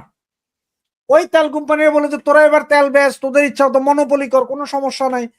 ইরাকের লগে একটা, ইরানের লগে একটা যুদ্ধ দিয়ে ক্রাইসিস করায় রাখলো। সেম রফিক ভাই যে কথাটা বলছে, সেম যদি একটু মিলান, জাস্ট আপনার ডট গুলো মিলান, বাংলাদেশে তেল নাই, গ্যাস নাই। রফিক ভাই বললো 5টা জাহাজ ফেরত গেছে, কেন? ওগুলো নাকি খারাপ ছিল। আবার কয় কি, কয় যে আমরা তো গ্যাস কি কিনবো, আমরা তো গ্যাস কেনার জন্য জাহাজও নাই আমাদের, সরকার সব লুটে পুটে খাইছে। কোন দেশের সরকার গ্যাস আনার জন্য জাহাজ কিনে না, জাহাজ কোম্পানির জাহাজ থাকে। আপনি যখন ভাই ইট আনতে যান, বাড়ি করার জন্য ইট আনতে যাইবেন, তখন কি আপনি ট্রাক কিনা লন ড্রাইভার সহ, নাকি ইট কোম্পানি আপনার ট্রাক পৌঁছাই দিয়া যায়? ইট কোম্পানি ট্রাক পৌঁছাই দিয়া যায় না। তো কয়দিন পরে এই সরকারের লোকজন কবে যে বিদ্যুতের সংকট, কারণ হচ্ছে যে শেখ হাসিনার সরকার প্রতি ঘরে ঘরে বিদ্যুতের ট্রান্সফরমার বহাই দেওয়া যায় নাই, বা এরা নিজেরাই উৎপাদন করে নাই যে বাচ্চাইল যেমনে রান্ধে এমনি। এই এক্সাইটিং এনার্জির ব্যবসা সফল করার জন্য এই কাহিনী দেখেন। আজকে একটা জাহাজ আসছে $155 প্রতি ইউনিট গ্যাসের দাম পড়বে, যেখানে বাংলাদেশ কিন্তু এটা $60 থেকে $65। $155। যত ক্রাইসিস হবে মানুষ কাউ কাউ করবে, আগুন জ্বালাবে, সরকার করবে যে আপনাদেরকে বাঁচানোর জন্যই আমরা এসেছি, 300 টাকা দরে কিনেন। বিল আগে ছিল 3 টাকা, এখন আমরা 30 টাকা করেছি। পয়সা তো আপনার আমি দিমু ভাই। ওই যে কয় না যে ওই বিড়ি সিগারেট মদের পয়সা গরিশেন দেয়, সেই রকম দিবে তো পাবলিক। পাবলিক কি বুঝে? কিন্তু আমজনতা এখন বুঝে এই ক্রাইসিস কেমনে করাইতাছে। আপনি কেউ খেয়াল করেন নাই, গত পরশুদিন ঘোষণা দিছে সেপ্টেম্বরের 1 তারিখ থেকে তেলের দাম বাড়বে। আলোচনা আছে কোথাও? খুব একটা আলোচনা নাই। ওই যেদিন বাড়াইয়া দিব সেদিন একটু কাউ কাউ করবে, এরপরে আবার ঠিক। পাবলিক যে যত চাপবেন, যত চিপে তত রস। আমাদের এইখানে এক লোক দাঁড়াইছিল, আজিজ ভাই, ওনার মার্কা ছিল আনারস। তো কিছু আজিজ ভাইয়ের আনারস যত চিপে তত রস। এখন ওই যে পাবলিক, আমরা এখন এই যে গ্যাসের দাম, তেলের দাম, অমুক দাম তমুক দাম বাড়তেই থাকবে, বাড়তেই থাকবে। এইটা হচ্ছে যে নির্দিষ্ট ক্রাইসিস করাইছে ব্যবসা। ক্রাইসিস আছে ব্যবসা। এখন তো রাশেদ হায়দার ভাই, আমাদের তো এই যে এগুলোতে যদি অনিয়ম থাকে বা কোন তৃতীয় পক্ষকে ব্যবসা দেওয়ার উদ্দেশ্যে কৌশলগতভাবে এইসব কৃত্রিম ক্রাইসিস তৈরি করা হয়, খুব সহজে ওই যে ডাক্তার জাহিদ সাহেবের মতো চোখ বন্ধ করে বলে দেয়া যায় যে এটা ওই যে শেখ হাসিনা সরকারের অব্যবস্থাপনার কারণে হয়েছে, এখন আমরা ভালো ব্যবস্থাপনা করে দিচ্ছি, অতএব এখানে দাম টাম টাকা পয়সা একটু বেশি লাগবে, যেটা আপনি বুঝাতে চাচ্ছেন। এখন এখন কথা হলো, এই যে পরিস্থিতিটা তৈরি হলো, এই যে 18 কোটি মানুষকে জিম্মি করা হচ্ছে, আপনাদের আলোচনা যেটা উঠে আসছে অনেকটা এরকমই তো বোঝা যাচ্ছে, নাকি আমি ভুল কিছু বললাম? আমাদের তো বিরোধী দল আছে বাংলাদেশে, তাই না? ওরা কি করছে? ওরা কি এসব বিষয় নিয়ে কোনো কথা বলছে ন্যূনতম, নাকি ওরাও এর অংশীদার? বিরোধী দল নাই ভাই, আমাদের তো এখন সবটাই সরকারি দল। যাহাই এনসিপি, তাহাই জামাত, যাহাই জামাত তাহাই বিএনপি, এটা সরকারি দল। আপনি বুঝেন না? ইউনূস মিয়ার এত আকামের পরও ইউনূসীয় শাসনের কোন লোকের বিরুদ্ধে একটা মামলা করা যাইতেছে না, কারণ ইন্ডিমটি আছে। সরকারি দল বিরোধী দল সবই তো একই দল। এগুলো তো হচ্ছে গোয়ালের গরু, সব এক জায়গায়। শুধু এরা কেউ আলোচনা করবে, কারণ এদের সবার তো স্বার্থ আছে। আমেরিকার সাথে যে চুক্তি, মনে নেই কয়েকদিন আগে কি কইছিল, যে আমেরিকার সাথে যে চুক্তি, জামাত এনসিপি সবাই রাজি ছিল। আমেরিকার লগে চুক্তি করে চুক্তিবদ্ধ সরকার আসছে। আর দোষ খালি শেখ হাসিনা কেন? আপনি এখন দোষ কয়দিন পর আপনি মোগল সম্রাটের দিয়া দেন, আপনি প্রয়োজনে লেলিনের দিয়া দেন, প্রয়োজনে আপনি 200 বছর আগে ব্রিটিশ শাসনের ইয়েও দিয়ে দেন না, মানে করে নেই আপনারা কেউ। সবাই দোষ দেন, অসুবিধা। খালি আপনারা আর ইউনূস কাকারা সুফি সাহেব ছিলেন। বাংলাদেশের অন্য সবাই দোষ, শুধু ইউনূস কাকা আর তারেক জিয়ার কোনো দোষ নাই। ওনারা সুফি সাহেব, ওনারা কিছু করে নাই। চুক্তির প্রথম শর্তই ছিল যাহা কিনিবা আমার থেকে কিনিতে হইবে, আমার বাইরে যাইতে পারবা না। এই যে এখন গম আসে, দেখেন না, আমেরিকার অ্যাম্বাসেডার যায় গম দেখাইতে এমনি এমনি। কিরে বাবা, এই কারবার আর আগে দেখছেন? তাহলে তো এখন ঘটনা হয়েছে যে ইন্ডিয়া থেকে কাঁচামরিচ আয়, যে এই কি বলে আপনার ইন্ডিয়ান অ্যাম্বাসেডার যাওয়া উচিত, যে কাঁচামরিচ দেখো, আমাদের কাঁচামরিচ এনেছো, খাও। তেলের মধ্যে অ্যাম্বাসেডার সব জায়গায় দেখাইতে হইব, আমাদের পররাষ্ট্রমন্ত্রীও যে দেখাইতে হইবে যেন। এগুলো তো করে না। আমেরিকা থেকে গম আনছে, এটা দেখাইতে। এই গম রাশিয়া বা ইউক্রেন থেকে কিনলে এই গম টন প্রতি প্রায় 35 টাকা কম পড়তো, সেই গম 35 টাকা বেশি দিয়ে এটা তো রাশেদ হায়দার ভাই, ওই যে বাণিজ্য চুক্তির আওতায় তো 7 বছরে 7 লাখ মেট্রিক টন গম আসবে মার্কিন যুক্তরাষ্ট্রের। বাণিজ্য চুক্তি নয়, ইহা হচ্ছে গোলামি চুক্তি। এই গোলামি চুক্তির অধীনে আপনার খাদ্য আনতে হবে, ডেইরি আনতে হবে, তেল আনতে হবে, গ্যাস আনতে হবে, যা যা আছে সব আনতে হবে। প্রয়োজনে কয়দিন পরে বলা হবে যে বাংলাদেশে কন্ডম উৎপাদন বন্ধ, সেটাও আমেরিকা থেকে কিনে আনতে হবে। এইটাও আসবে, দেখেন, দেখা থাকেন খালি। আরো কি কি দেখবেন। রফিক ভাই হয়তো অনেক কথা, ওই যে রফিক ভাইয়ের অবস্থা হয়েছে যে ওই যে আমাদের বাংলাদেশে কয় না যে বুক ফাটে তো মুখ ফোটে না, রফিক ভাই অনেক কথাই বলছেন, বেচারা হয়তো আপনারা সরাসরি বলতে পারেন নাই। সেলুট রফিক ভাইরে, তারপরে এতটুকু বলছেন উনি ওনার জায়গায় থাইকা। আমি এখন আপনার নাম বইলেই দিলাম সব, এর পরে মনে হয় আপনার আর কিছু জিজ্ঞেস করার নাই এদের নাম। লর্ড ক্লাইভ হিসেবে এখন আবির্ভূত হয়েছেন পিটার হাস, এখন লুটে পুটে খাবে বাংলাদেশ। জি, আমি রফিক ভাইয়ের কাছেও আসি আবারও, যে রফিক ভাই এই যে তেল গ্যাস এই যে বিদ্যুতের যে ক্রাইসিস আপনার আলোচনায় বলছিলেন, অসংখ্য কারখানা, হাজার হাজার হাজার হাজার কারখানা বন্ধ হয়ে গেছে।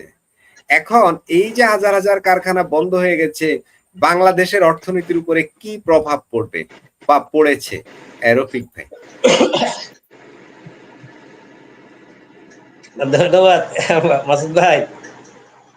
এই কালকে এটা নিয়ে আসলে আমি এমন একটা ভিডিও করছি, যদিও দর্শক খুব কম হয়েছে, দেখছে অনেকে 800 850 লোকে মনে দেখছে।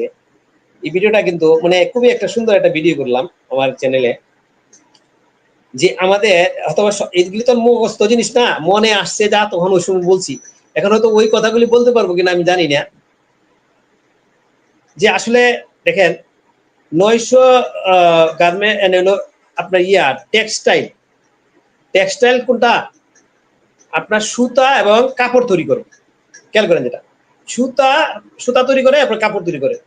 সুতা কিন্তু পুরা সুতাটা কিন্তু বাংলাদেশে উৎপাদন হয় না, ইন্ডিয়া থেকে অনেক সুতা আসে কিন্তু।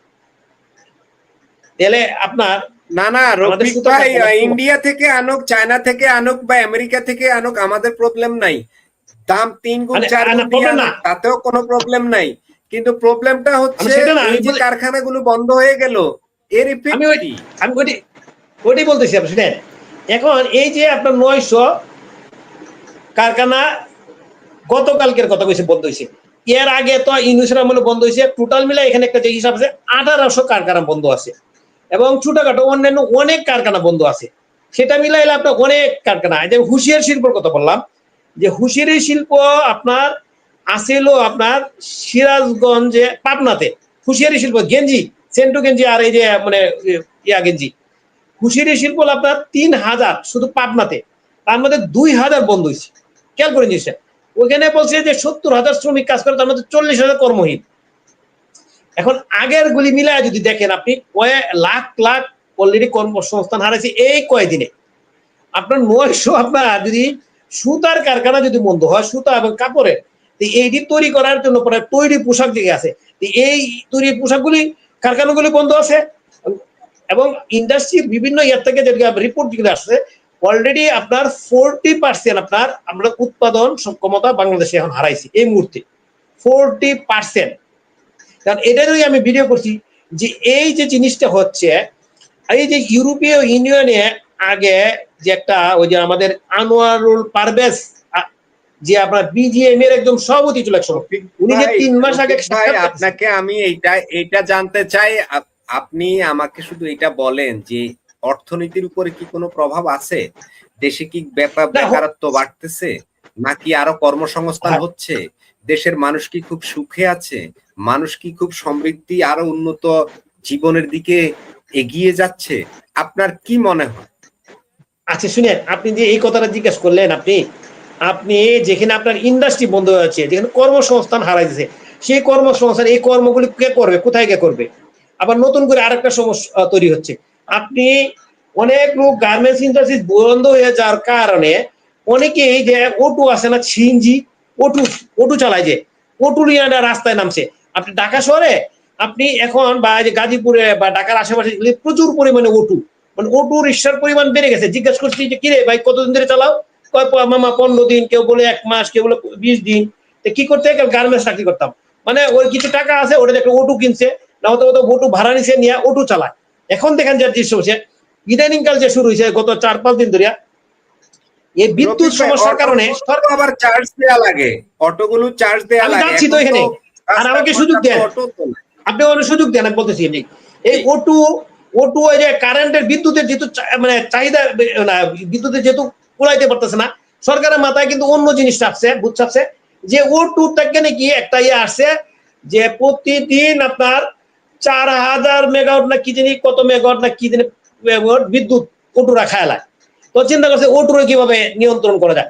O2 গুলি আপনার ঢাকাতে আপনি দেখা গেল আপনার করতেছে আপনার ডাম্পিং স্টেশন পাঠাচ্ছে। এই যে গরিব মানুষ ভাই কোন লোকটা O2 চালায় বলেন তো, কতটুকু নিম্নয়ের মানুষ O2 চালায় বলেন। সেই লোকের যদি আপনার ডাম্পিং স্টেশনে আপনার 2 লাখ 2.5 লাখ টাকার আপনার O2টা ডাম্পিং স্টেশনে পাঠিয়ে দেন, তা সেই লোকটা কি করে খাবে এখন। এবং তার আপনি তো অনলাইনে দেখেন না, ঢুকেন না, দেখেন মানুষের এই যে বিশেষ O2 যারা চালায় ওরা যে O2 রিক্সা যেটা, এরা যে কত আহাজারি করতেছে, মানে তাদের মধ্যে যে কত ক্ষোভ, মানে তারা মনের যে কষ্টে আমরা এখন কান্দেছে যে আমরা কি করব, মানে সবাই আপনি অনলাইনে ঢুকেন না, ওরা তো সাক্ষাৎকার দিচ্ছে ভাই। তাহলে আপনি বলেন এদিকে গার্মেন্টসের চাকরি চলে O2 যাচ্ছে। রফিক ভাই যেটা বললেন যে ওরা কাঁদতেছে, আমি গতকাল ফেসবুক একটা ভিডিও দেখলাম, ওই ছেলেটা সিএনজি চালিত অটোরিকশা চালায়, মানে সিএনজি যেটাকে আমাদের দেশে বলা হয়। 3 দিন পরে গ্যাস পাইছে, গ্যাসের লাইনে থাকতে থাকতে 3 দিন থাকার পরে সে গ্যাস পাইছে, তো গ্যাস ঢুকাইলো, এরপরে গাড়িটা নিয়ে রাস্তায় বের হইলো। রাস্তায় কি একটা সে অন্যায় করছে, কোন একটা ভুল করছে, তো ওর 2500 টাকা জরিমানা করছে। তখন সে কান্না করতেছিল এবং বলতেছিল যে সকালে একটা পরোটা খেয়ে বের হয়েছি, গ্যাসের জন্য 3 দিন সাধনার পরে গ্যাস পাইছি, রাস্তায় বের হওয়ার পর 2500 টাকা জরিমানা, গত মাসের বাসা ভাড়া এখনো দিতে পারি নাই, এইসব বলে লোকটা কান্না করতেছিল। CNG drive. ভাই এটা আপনি একজন দুইজন দেখতেছেন কেন, আপনি হাজার হাজার লোক, আপনি সিএনজি গুলো আপনার অনলাইনে থাকেন না, আপনি দেখেন না। আমি তো সারাদিন অনলাইনে থাকি, দেখি এগুলি দেখলে খুব কষ্ট লাগে যে মানুষ নিম্ন আয়ের মানুষ, তাদের এটাই সম্পদ। সেগুলি আপনি যদি আপনার ফেন পায়ে পর্যন্ত ধরে গিয়া পুলিশ বা ওই যে তারা যে ডাম্পিং স্টেশনের লোক যায় পায়ে ধরে গিয়া যে আমার সারে দেন স্যার, এরপরও ধরে নিয়ে জোর করে ডাম্পিং স্টেশনে নিয়ে যাচ্ছে। আপনার ওই যে নিয়ে যায়, ওই যে কিনা ক্রেন নিয়ে যায়, ক্রেনটা সরাসরি ইয়ার মানে সিএনজির উপরে ফালায় দেয়, সাথে সাথে একটা ধ্বংস করে দেয় 2 লাখ 2.5 লাখ টাকা জিনিস। আরে ভাই এটা সম্পদ। এখন আপনি এটা তো এরা তো চুরি করে আনে না, এটা তো ইম্পোর্ট হয়ে আসছে। ম্যাক্সিমাম সিএনজি এগুলি আপনার ইম্পোর্ট হয়ে আসছে, কিছু বাংলাদেশে তৈরি হয়, সেটা অন্য জিনিস। সবই তো চায়না থেকে আসছে বা ইন্ডিয়া থেকে আসছে, বিশেষ করে চায়না থেকে আসে, ইন্ডিয়া থেকেও কম আসে। তাহলে এইগুলি যে আপনি আনার অনুমতি দিচ্ছেন, এটা এলসি করে নিয়ে আসছে, তাই না? আপনি ওইখানে আপনি আটকায় দেন। আর এখন আটকায় যে দিবেন, আপনি মনে করেন মানুষ চলাচল করবে কিভাবে? আপনি মনে করতেছেন ঢাকা শহরে বা আপনার ঢাকার ভিতরে যখন যাবেন, ঢাকার মেন রাস্তা যদি বাদ দেন, বা যদি আপনি যদি ছোটবেলায় রাস্তা যান, তখন আপনি 1 কেজি আপনার 10 কেজি চাউল নেবেন বা 20 কেজি চাউল নেবেন, এটা কে নিবে? আপনি মাথায় করে নিতে পারবেন? আপনি স্বাভাবিক চীন দিকে ডাকছেন না, বাসে নিতে পারবেন আমার বাসায়? এগুলি তো বুঝতে হবে। আপনি ধরেন মেন রাস্তাতে আপনি ঢুকতে দিলেন না, সেটা একটা জিনিস। তাহলে এখন মেন রাস্তা না দিয়ে আপনি ওইগুলিতে ঢুকতে দিবেন, ওইগুলিতে কাজ করতে। এখন আপনি এইগুলি আপনি যদি ধৈর্যা 2.5 লাখ টাকা 2 লাখ টাকা বা 1.5 লাখ টাকার গাড়িটা যদি আপনি চুরমার করে দেন আপনার দিয়া কি বলে আপনার ক্রেন দিয়া, এটা কোনো আপনার যুক্তিযুক্ত হলো? এই ব্রেনটা, এই বুদ্ধিটা কাদের দিচ্ছে? এটা গরিব মানুষ। আচ্ছা এখন আপনি আসলে বলার কিছু না, এগুলো আসলে আহাজারি। এখন বলেন, দেখেন আপনি কি বলে, তাদের মুখের ভাষা শুনেন, অনলাইনে থাকেন সারাক্ষণ, দেখেন। আমি তো অনলাইনে আমি থাকি, আমি জানি সারাদিন আমি ওই অসংখ্য পাই, অসংখ্য। এগুলি দেখলে নিজেকে খারাপ লাগে। নিম্ন মানুষ তাহলে আমাদের অর্থনীতির এই যে রফিক ভাই, উৎপাদন যদি বন্ধ থাকে, কারখানা এখন যেটা বলছেন আপনি 40% না যেন 60% বলছিলেন যে কারখানা অলরেডি বন্ধ হয়ে গেছে, মানে একটা অর্ধেক বাংলাদেশ, একজন দর্শক কমেন্ট করেছে বাংলাদেশের অর্ধেক হ্যাং হয়ে গেছে। এখন যদি এই পরিস্থিতি হয়, দেশের অর্থনীতির উপরে যে কি প্রভাব পড়বে, এবং আগামী দিনে বাংলাদেশে কি দুর্ভিক্ষর আশঙ্কা করছেন আপনি? কি মনে হয় রফিক ভাই? শুনেন, আপনি কি আমাকে শেষ করতে দিলেন না? আমি তো হয়তো বাসের অন্যদিকে চলে যাবে, কিন্তু না, আমি কিন্তু যেহেতু আমার ভিডিওতে বিশ্লেষণ করি, ওই বিশ্লেষণটা আমি আনতে চেয়েছিলাম পুরাটাই। এই যে আনোয়ারুল পারভেজের কথাটা বললাম, উনি 3 মাস আগে যখন বলছে সরকার আমাদের মিডিয়াতে সাক্ষাৎকার দিছে যে ইউরোপের ইউনিয়ন তারা বলতেছে যে তোমাদেরকে অর্ডার দেওয়া যাবে না, তোমাদের দেশে সামনে আপনার জ্বালানি সংকট হবে। 3 মাস বা 4 মাস আগের এটা সাক্ষাৎকার। তাইলে আমাদের এই সরকার তো অনেক আগে আসছে, তাহলে ওই ইউরোপীয় ইউনিয়ন যদি জানে যে বাংলাদেশে আপনার জ্বালানি সমস্যা হবে, মানে গ্যাস এবং ইয়া সমস্যা হবে, তাহলে আমাদের সরকার কি জানে না? তাহলে নিশ্চয়ই আপনি ঘটনা যে বললাম না এনে কিছু আছে, ইউরোপিয়ান জানে কিভাবে বলেন? আচ্ছা আসেন ওই তো ওইখানে ওই আনোয়ারুল পারভেজ বলছে যে তোমাদেরকে অর্ডার দিতে পারবো না, অর্ডার দিলে তোমরা সময় মতো কাপড় দিতে পারবে না। আচ্ছা গেল একটা। এবং আনন্দ আরেকটা বলছে যে এই অর্ডারগুলো ইন্ডিয়াতে চলে যাচ্ছে বেশিরভাবে, আর যে ভিয়েতনামে। এই যে আরেকটা তথ্য দিলাম। আর একটা তথ্য শুনেন, অলরেডি এই প্রথম প্রান্তিকে বাংলাদেশের যে গার্মেন্টস এর কাপড় এক্সপোর্ট 16.6 না 16.4% আপনার ইউরোপে এক্সপোর্ট কমে গেছে গার্মেন্টস। আমেরিকাতে চলে গেছে 7.8, মানে 8%, 7.8 মানে 8%। এই এবং আমাদের যে সারা বিশ্বে যে আপনার বাজার আছে তার মধ্যে 10টা বৃহৎ যে বাজার আছে তার মধ্যে একটা ছাড়া শুধু স্পেনে আপনার ইয়া বাড়ছে, আপনার এই কাপড়ের চাহিদা বাড়ছে, আর সবটি জায়গাতে আপনার এক্সপোর্ট কম হয়েছে। এখন আপনি আসেন, এই যে আপনার 40% উৎপাদন সক্ষমতা যে হারাই এই মুহূর্তে চলতেছে, তাহলে এই যে যারা অর্ডার নিছে এই অর্ডারটা তার সময় মতো তারা দিতে পারবে না। আচ্ছা যদি দেয়ও আপনার তাদেরকে আপনার ড্যামারেজ দিতে হবে এবং পরবর্তী সময় আর অর্ডার দিবে না, বলবো যে না তোমরা যতদিন এই সমস্যার সমাধান না হবে ততদিন আমরা অর্ডার দিব না। তার মানে ওই যে আনোয়ারুল পারভেজের কথাটাই আসতেছে, এই অর্ডার গুলো যে অন্য কান্ট্রিতে চলে যায় তখন কি এটা কি আর ফেরত আসবে? ইভেন আরেকটা বোধ 1 মাস আগে বাংলাদেশের যে বিদেশি বায়ার অ্যাসোসিয়েশন আছে তারা এই বিজিএমই কে তাদের জিজ্ঞাসা করছে, তাদেরকে বৈঠক করে জিজ্ঞাসা করছে তোমাদের যে আমরা যে তোমাদের বর্তমানের এই উৎপাদন সক্ষমতা কি অবস্থায় আছে, তোমরা কি আমাদের সময় মতো দিতে পারবে না? কারণ বিদেশি বায়ার অ্যাসোসিয়েশন আছে বাংলাদেশে, এটা কি জানেন আপনি? বায়ার অ্যাসোসিয়েশন আছে, তারা এখানে সব দেখতেছে কি হইতেছে। ওই আমেরিকা থেকে দেখা লাগতো না, ইউরোপ থেকে দেখা লাগতো না, তারা তো বাংলাদেশে বায়ার অ্যাসোসিয়েশন আছে, তারা তো ওখানে তাদের প্রতিনিধি বাংলাদেশে আছে। বাংলাদেশে বিদ্যুৎ এবং গ্যাসের সমস্যা এটা তো তারা জানতেছে। উৎপাদন সক্ষমতা 40% হারায় আলাম, তাইলে সামনে ওই এখনই তো গত প্রান্তিকে আপনার 16% ইউরোপে কমে গেছে গা, আর আমেরিকা হচ্ছে প্রায় 8%। তাহলে এই সামনের প্রান্তিকে কি হবে? মানে এই প্রান্তিক যেটা যাচ্ছে যে সামনে গিয়ে পরে যে রিপোর্টটা কি আসবে, আপনি কত পার্সেন্ট ইয়ে হবে আপনার এক্সপোর্ট কমবে। এক্সপোর্ট যখন কমবে, যখনই আপনি এক্সপোর্ট কমবে স্বাভাবিকভাবে আপনার বৈদেশিক আপনার মুদ্রা আপনার ইনকাম বন্ধ হয়ে যাবে, তাহলে অর্থনীতিতে দশ নামবে। এটা তো এটাই তো বাস্তবতা, তাই না? এটাই তো বাস্তবতা। এখন বর্তমানে কি জানেন আমরা আসলে সবচেয়ে বড় কি জানেন, আমাদের দেশে কিছু ইয়া গজায় গেছে, আগে গজাইছিল বিশেষজ্ঞ গজাইছিল যাদেরকে আমরা সবচেয়ে বেশি আমরা প্রায়োরিটি দিতাম। এখন অথবা আমরা আপনাদের মতো লোক আমরা ওই যে আনকোরা মানুষ কিন্তু ইয়াতে ঢুকে গেছি, অনলাইনে ঢুকে গেছি গিয়া, ওদেরকে বেশি প্রায়োরিটি দিতাম। যেরকম ওই যে সিপিডি ফেলু দেবপ্রিয় ভট্টাচার্য আর এই কয়েকজনই তো সারা বাংলাদেশে এগুলি রিপোর্ট গুলি দিত। এখন এদের কিন্তু খাওয়াটা কমে গেছে, কারণ এদের কথা এখন কেউ শুনে না। সে আজকে একটা কথা বললো যে না অবস্থা ভালোই, নাহলে আছে খারাপ, মানে এরকম। অথচ দেখেন ও কয়েকদিন আগে সে একটা কথা বলছে, 1 সপ্তাহ আগে, যে শেখ হাসিনা বলে যে 7% যে গ্রোথ এটা হলো আসলে টেম্পারিং গ্রোথ বা এটা ফাউ, কিন্তু অ্যাকচুয়ালি 3 3.5 মধ্যে 4 মতো ছিল জিডিপি গ্রোথ। মানে বলেন আপনি, এই লোকটা আমরা যাদেরকে আপনার বিশেষজ্ঞ ভাবতাম, এই লোকটা যদি এরকম মিথ্যা আপনার ইয়া ছড়ায়, মানে ছড়ায়, এর চেয়ে বলার কি আছে? এদেরকে আমরা বলি বিশেষজ্ঞ। এখন তাহলে আমরা ছিলেন আমাদের মতো লোক তো অনলাইনে আগে ছিল না, এখন টেম্পারিং করে 6-7 করে দেওয়া যায় না? উনি চাইলে উনি টেন্ডার নেন না যে আমি 6-7 করে দেব, আমার এত টাকা দিও। আপনি এটা কি শেখ হাসিনা, আপনি এটা কি রিপোর্টটা কি শেখ হাসিনা দিছিল, বিশ্বব্যাংক থেকে দিছিল, আইএমএফ থেকে দিছিল? বলেন আপনি। আইএমএফ শেখ হাসিনাকে বলে দিছে যে বিশ্ব ব্যাংকে যে তুমি কত পার্সেন্ট দেখাও, আইএমএফ বলে দিছে যে কত পার্সেন্ট দেখাও। তাহলে এখন বলে না কেন দেখায় তো বেশি, এখন 3 বা 3.5 দেখায় কেন?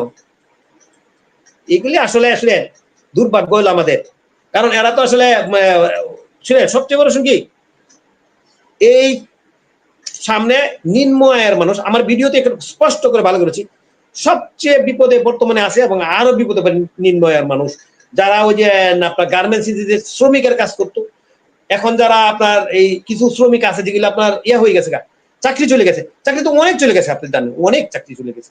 তারা কি করতেছে, সিএনজি কিনে, সিএনজি মানে ও2 আপনার যেটা বিদ্যুৎ দিয়ে চালায়, এই বিদ্যুৎ দিয়ে চালায় যেটা, এটা আপনি কিনছে, কিনে ওইটা চালাইতেছে। এবং অনেক ছেলে পেলে আছে বুঝছেন, যারা গ্রামে যেতে পারতেছে না, গ্রামে গিয়ে কি করবো, গ্রামে গিয়ে চিঞ্জো চালাইতে পারতেছে না, গার্মেন্টস একটা মোটামুটি চাকরি করতো, ওখানে গেলে ঢাকা শহরের আশেপাশে যেমন গাজীপুর, আবার ওই যে আসে নারায়ণগঞ্জ, ওইগুলিতে, ঢাকাতে ওইগুলিতে এই নিয়ে এগুলি চালায়, আবার ওখানে একটা টাকা ইনকাম করে তারা সংসার চালাইতেছে। এটা কিন্তু সহজ, সারাদিনে ধরেন 1000 টাকা ইনকাম করে, 1200 টাকা ইনকাম করে, 300-400 টাকা খরচ হয়, বা 2700 টাকা থাকে, এবার 15-20 টাকা মাসে ইনকাম। যে আলোচনা মোটামুটি তো হলো, আমাদের লাইভও হয়ে গেছে অনেক, আমরাও শেষের দিকে চলে আসছি। এখন একটা রিপোর্টের কথা বলি। ও আর আপনি আরেকটা কথা বলেছিলেন যে সার কারখানা, হ্যাঁ 7টা সার কারখানা আছে বাংলাদেশে, তার মধ্যে 6টা বন্ধ, এটাই তো। যদি এটা হয় তাহলে আমাদের কৃষির উপরে কি প্রভাব পড়বে রফিক? কৃষির প্রভাব পড়বে কি, কৃষির উপরে আনবে ইনপুট করে, একটা সময় সারের জন্য কিন্তু মানুষ মারা গেছে, মানুষ গুলির মুখে পড়েছিল একবার সারের জন্য। এগুলি এটা দিনাজপুরে সারের কারণে তো মারা গেছে, এটা অনেক আগের কথা, এগুলি সবাই জানে, ইতিহাস এটা আমরা সবাই জানি, যারা ইয়াং জেনারেশন তারা জানে না। কিন্তু একটা জিনিস যেটা বলেন শোনেন, আপনি ধরেন ইনপুট করে নিয়ে আসবেন, ধরেন সার ইনপুট করে নিয়ে আসবেন, সরকার বলছে যে পর্যাপ্ত সার আছে, সুতরাং সারে কোনো ক্রাইসিস হবে না, ঠিক আছে। কিন্তু এই যে আপনার 6টা কারখানা যে বন্ধ গেছে, এনে যারা শ্রমিক, কর্মকর্তা, কর্মচারী যারা আছে, ওদের চাকরি বা ওদের বেতন, তাহলে এদেরকেও বেতন দিবেন, আবার ওইখান থেকে আপনি বেশি দামে কিলো নিয়ে আসবেন, টাকা লাগবে না। আমি এটা বলছি, করলে আমি যে দেশে উৎপাদন করার পরেও সারে ভর্তুকি দিতে হয় সরকারকে, তারপরে আপনি বলছেন আবার প্রয়োজনে তারা বিদেশ থেকে নিয়ে আসবে। আমি সেই কথা বললাম যে বন্ধ করে বিদেশ থেকে নিয়ে আসবে। এই তো সিস্টেম তো এটাই হইতেছে, সিস্টেম তো এটা তো ধরেন 6 মাস আগের থেকে রিপোর্ট, ইউনুসের যখন জামানা ছিল তখন থেকে এই রিপোর্ট গুলি আসতেছিল। ইউনুসে কিছু কিছু ছেলে আছে অনলাইনে আসে, দেখলাম আমার পরিচিত কিছু ছেলে আছে, ইউনুসের গুণ গান গায়, কিন্তু ইউনুস যে কত বড় সর্বনাশ করে দিচ্ছে, অথচ ওরা ওই ছেলেগুলি অনেক শিক্ষিত, ঢাকা ইউনিভার্সিটি স্টুডেন্ট বা অনেক জ্ঞানী। আমার একটা খুব পরিচিত ছেলে আছে, সেও আমাকে চিনে না, কিন্তু আমি তাকে চিনি। রফিক ভাই, আমি ওদিকে গেলাম না, আমার অন্য একটা প্রসঙ্গ আছে, এই কারণে যেহেতু টাইমিং এর ব্যাপার আছে। একটা রিপোর্ট বেরিয়েছে, কোন একটা সংস্থা দিয়েছে, একদম ভাইরাল সয়লাভ। সেটা হচ্ছে সরকারের উপরে 66% মানুষ খুবই খুশি বর্তমানে। আপনার কি তাই মনে হয়? 1-2 মিনিট এগুলি শুনেন, এগুলি নিয়ে আপনি যারা রিপোর্ট করে তারা বলতে পারবে, আর আমরা জনগণ রাস্তায় হাঁটি, আমরা দেখি হলো অনলাইনে কি হচ্ছে। আপনার অনলাইন তো উন্মুক্ত, এটা কিন্তু নির্ধারিত কেউ আপনার আমার কর্মচারী কর্মকর্তা না, তারা কেউ ইয়া করে না, মানে তার মন মতো করে। আপনার সরকারের পক্ষ অনলাইনে লোক আছে, সরকারের বিপক্ষে অনলাইনে লোক আছে, তাই না? না রফিক ভাই 90% মানুষ ডক্টর ইউনূসের উপর সন্তুষ্ট ছিল, এটা তো অস্বীকার করা যাবে ঠিক না। আবার শেখ হাসিনার উপরেও 80-90% মানুষ বা 110-20% মানুষ সন্তুষ্ট ছিল। এখন আমাদের তারেক রহমানের উপরেও 100-200-300% মানুষ সন্তুষ্ট থাকবে, এটা তো অস্বাভাবিক কিছু না, তাই না? জি, আর বলতে হবে না। আমি একটু অন্য একটা বিষয়ে যাই, সেটা হলো গতকালকে নাটোরে ইউএনও কার্যালয়ে হামলা করেছে বিএনপির ছাত্রদল, যুবদল, ওরা ভাঙচুর করেছে। ইউএনওর কি পরিস্থিতি হয়েছে নিশ্চয়ই আপনি দেখেছেন। সেখানে বিএনপি নেতাকর্মীদের বিরুদ্ধে থানায় অভিযোগের পর ডিসি ও 2 ইউএনও প্রত্যাহার, এটা নিয়ে চলছে নানা প্রশ্ন। ইত্তেফাকের একটা রিপোর্ট এখানে আছে, আপনি কি দেখেছেন ওই ভিডিওটা, যে ইউনো কতটা অসহায়ের মতো এক পাশে তার চেয়ারের পাশে দাঁড়িয়ে ছিল, মনে হচ্ছে সে কত বড় একটা অপরাধী। ঘটনাটা কি নিয়ে? ঘটনাটা হচ্ছে ফ্যামিলি কার্ড নিয়ে, ফ্যামিলি কার্ড তালিকা কারা করবে, কিভাবে করবে। এখন ইউনো তো ইউনোর মতো করবে, গভর্নমেন্টের রুলস অনুযায়ী করবে। সেখানে যুবদল ছাত্রদল গিয়ে হামলা করে বসেছে, আবার অ্যাকশনে গেল কাদের উপরে হলো? ইউনোদের উপরে, এই তো।